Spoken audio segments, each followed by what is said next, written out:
Hello guys, welcome back to Red Hot TV today. Nasu Ssanu to embark on 3-day strike over Ippis and others. The Non-Academic Staff Union of Universities, NASU, and the Senior Staff Association of Nigerian Universities, SANU, have threatened to embark on a 3-day protest on January 12th. The union, in a circular jointly issued on Sunday in Abuja, said that the planned strike was to protest the non-implementation of an agreement reached with the federal government. The unions, under the aegis of the Joint Action Committee (JAC), issued the circular to all branch chairmen of the unions in the universities and inter-university centers. The circular was signed by the General Secretary of NASU, Mr. Peters Adeyemi, and President of SANU, Mr. Mohammed Ibrahim.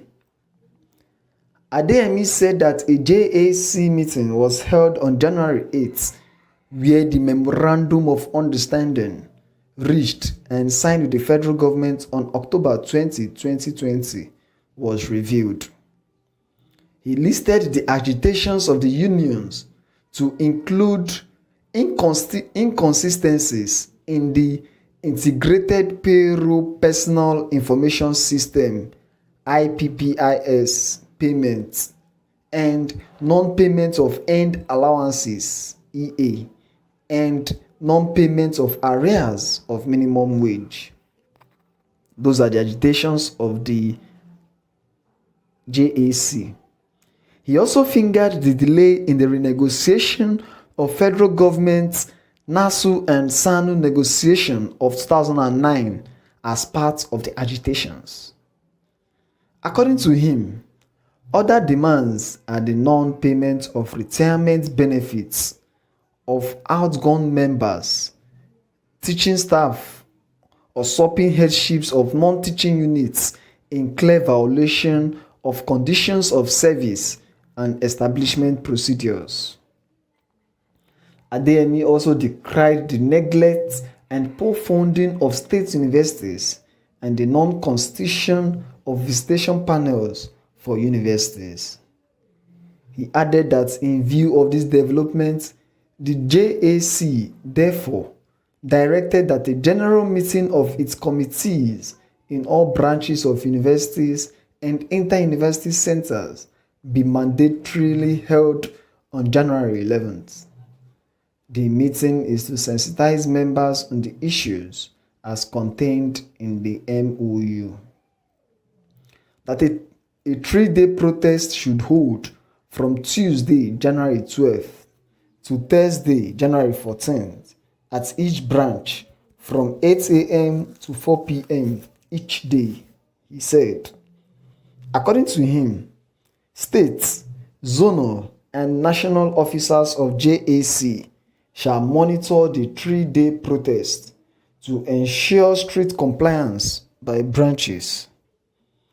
Every branch should ensure that all members participate fully in the protest, while all COVID-19 protocols are to be complied with.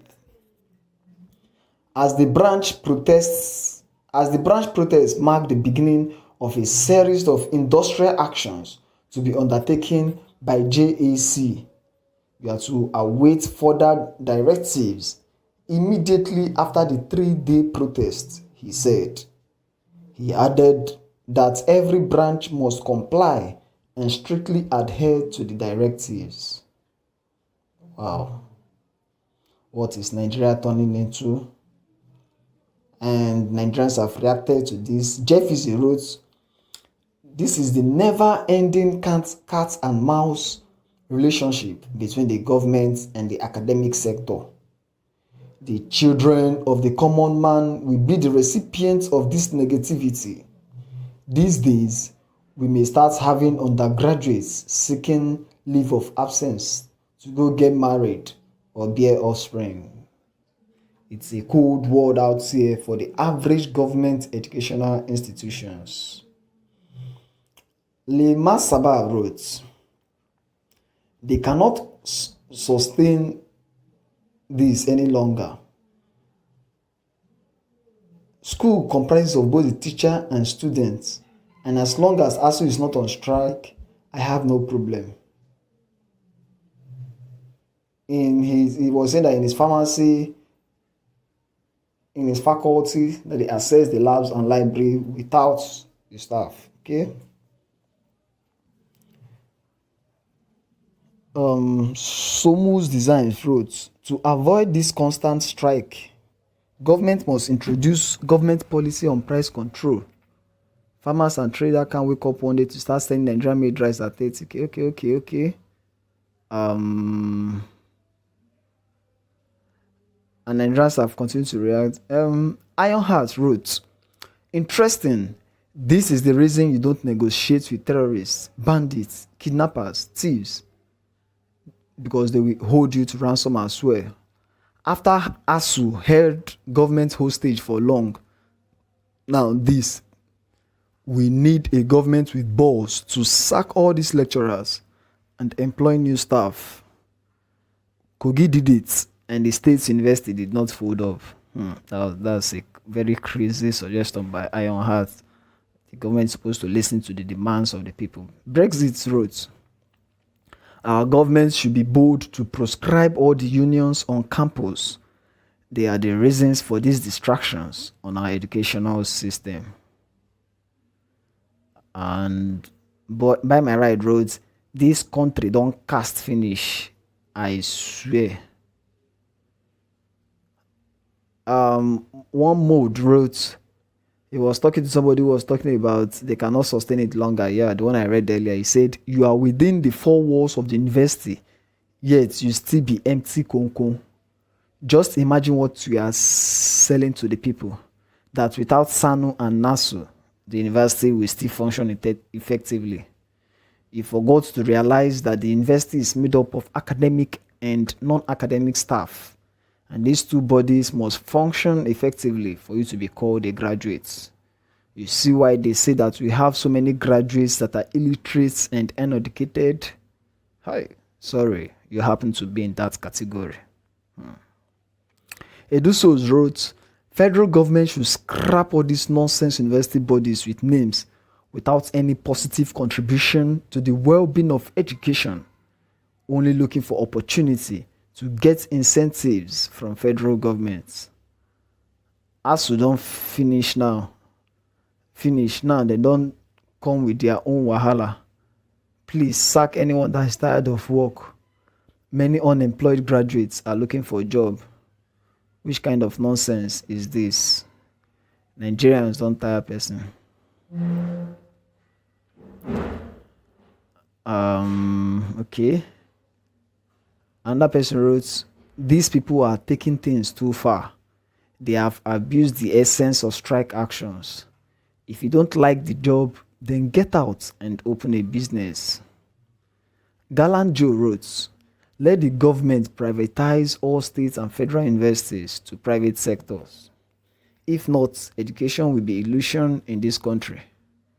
Peter Obi did it in Anambra State, where all primary and secondary schools are handed over to former owners, that is the churches. All this senseless strike is a thing of the past in Anambra State. I hope federal government must summon gods to do the same. Okay. Another person encountered someone who asked why these people are taking things too far. He said, what are you saying? Put yourself in their shoes. If you are the one, what will you do? They have no option but to strike because the federal government refused to honor their agreement.